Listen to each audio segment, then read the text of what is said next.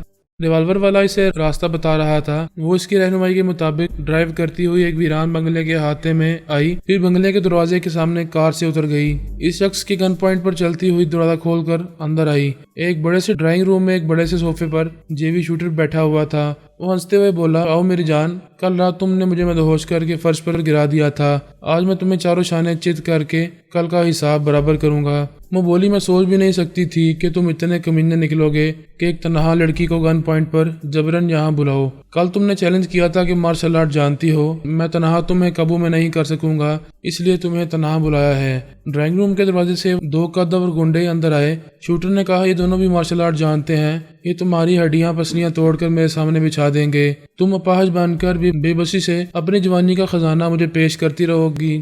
میں اپنے دیش کی سیاست میں ایک اہم رول ادا کرنے والی ہوں، مجھے اپاہج بناؤ گے تو یہاں سے زندہ اپنے ملک نہیں جا سکو گے۔ وہ ہنستے ہوئے بولا، کوئی نہیں جانتا کہ میں نے تمہیں اغوا کرایا ہے۔ اس ویران بنگلے میں تمہاری لاش پائی جائے گی تو مجھ پر کسی کو شبہ نہیں ہوگا۔ میں کل صبح کی فلائٹ سے پاکستان واپس جانے والا ہوں۔ شلپا سہم کر بولی، او گاڈ، تم میرے قتل کا منصوبہ بنا چکے ہو۔ ہاں، لیکن اگر تم بات مان لو گی اور میرا دل خوش کرو گی تو میرا یہ فائٹر تمہیں نقصان نہیں پہنچائیں گے۔ تم میری دوست بن کر یہاں سے زندہ سلامت واپس جاؤ گی۔ اس نے پریشان ہو کر آس پاس دیکھا، دونوں فائٹر تن کر کھڑے ہوئے تھے اور پیچھے وہ ریوالور موجود تھا۔ وہ بے بسی سے بولی، میں دوستی کروں گی، کسی دوسرے کمرے میں چلو۔ جے وی شوٹر نے قریب آ کر اسے کھینچ کر سینے سے لگایا، پھر کہا، آؤ بیڈ روم میں چلیں۔ وہ اس کی کمر میں ہاتھ ڈالے ساتھ لے کر ایک کمرے میں آیا۔ اس کے فائٹر وغیرہ بھی آ گئے۔ شلپا نے کہا، انہیں باہر جانے کو کہو اور دروازہ اندر سے بند کر دو۔ وہ مسکراتے ہوئے بولا، تم نے مجھے احمق سمجھا ہے؟ بند کمرے میں تنہا کر کے مجھ پر مارشل آرٹ کا مظاہرہ کرو گی؟ مجھے توڑ پھوڑ کر اپنے انٹیلیجنس والوں کو یہاں بلاؤ گی؟ کیا تم مجھے الو کا پٹھا سمجھتی ہو؟ وہ پریشان ہو کر بولی، کیا تم ان تینوں کے سامنے میری عزت سے کھیلو گے؟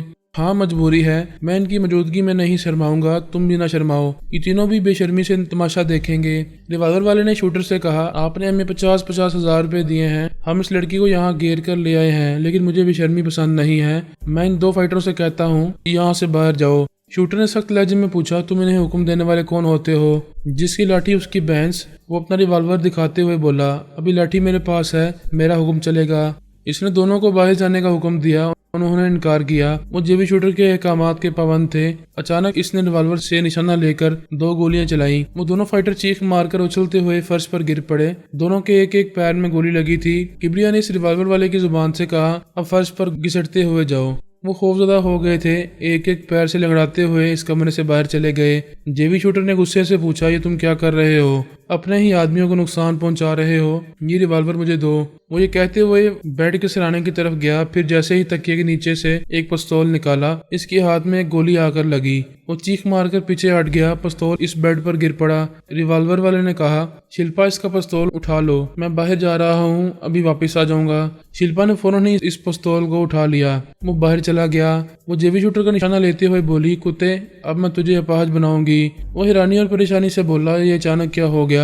یہ میرا آدمی تھا، میں نے اسے 50 ہزار روپے دیے تھے، یہ مجھ سے دشمنی کیوں کر رہا ہے؟ تو اسرائیل سے پاکستان گیا، وہاں محفوظ تھا، یہاں تیری موت تجھے کھینچ کر لائی ہے۔